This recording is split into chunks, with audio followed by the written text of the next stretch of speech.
France, c'est l'édifice qui a le plus de lave émaillée. C'est exceptionnel. Une petite partie a été refaite à neuf parce que les éléments avaient disparu et le reste a été restauré. C'est vrai que le travail qu'il y a eu maintenant entre les neuves et les anciennes, on ne les voit plus du tout. C'est vraiment très beau, on a l'impression qu'il va retrouver un peu les couleurs d'origine et son authenticité. Ça fait plaisir que ça soit enfin fini. Ça fait 4 ans qu'on a commencé les déposes. Donc il y a du temps, c'est un chantier long. Puis c'est vrai que ça a été un chantier physique où ils ont travaillé énormément parce que ces plaques de lave font 150 kg. Il faut les prendre avec précaution, c'est comme des dalles de verre, quoi. Elles sont cassantes. Donc il faut vraiment manipuler ça à la main. La repose, c'est un moment le plus délicat parce que si vous recassez une plaque, il faut recommencer tout à zéro. Donc il y a quand même une certaine tension pour éviter de casser ces plaques. Il faut que le poids de toutes les dalles ne soit pas sur la dernière. Donc on crée des systèmes qui reprennent le poids à certains niveaux pour éviter d'avoir un poids énorme sur la dernière lave.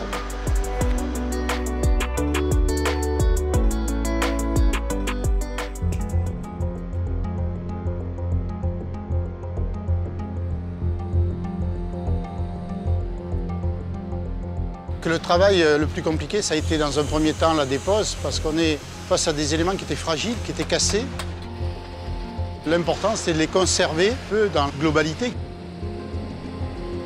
Donc ça a été assez difficile dans la mesure où on ne savait pas comment ils étaient maintenus aussi. Donc il y a des fixations, elles étaient collées avec du plâtre et ça a été compliqué de les enlever.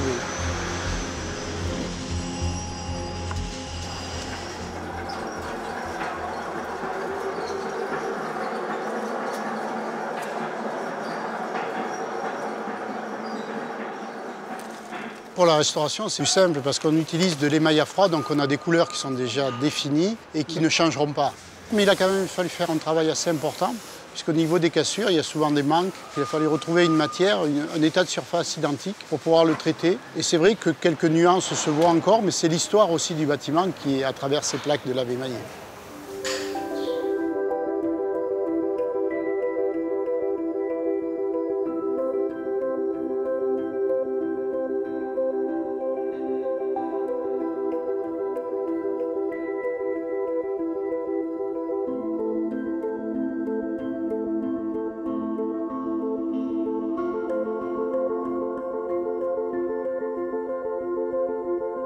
Sur cette façade, elles étaient recouvertes d'un enduit blanc qui tenait énormément. Et la grosse difficulté pour nous, ça a été d'enlever ce décor blanc sans abîmer l'émail de la lave.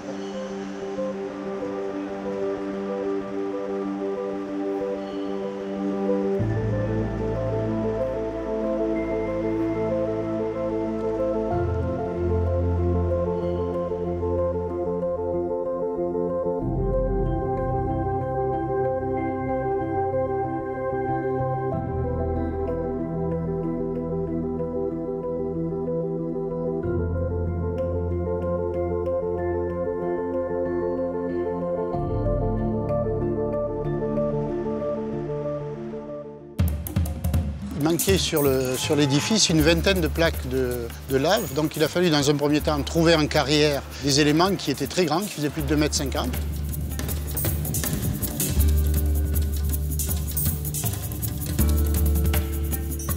Aujourd'hui, les plaques de lave qui sont utilisées sont destinées à des cuisines d'autres éléments et les dimensions ne sont plus du tout les mêmes. Tout est dans un système calibré et dès que l'on veut quelque chose de différent, plus grand, des dimensions précises, c'est encore la main qui intervient. Donc il a fallu extraire ça de manière manuelle un petit peu, ça a été assez compliqué. Une fois qu'on a récupéré ces éléments, il a fallu les poncer pour avoir une surface parfaitement plane.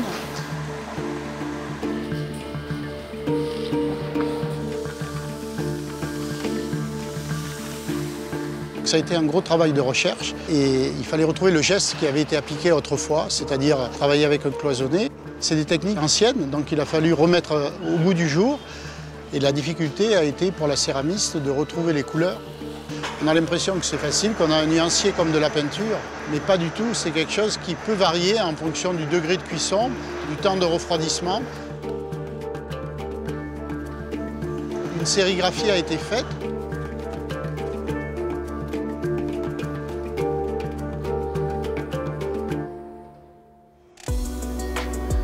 C'est vrai que maintenant, ça paraît naturel de les voir comme ça, mais derrière, il y a un travail très compliqué pour redonner exactement l'éclat, les nuances que les autres plaques autour avaient. Je crois que ce chantier a été très respectueux de l'état d'origine.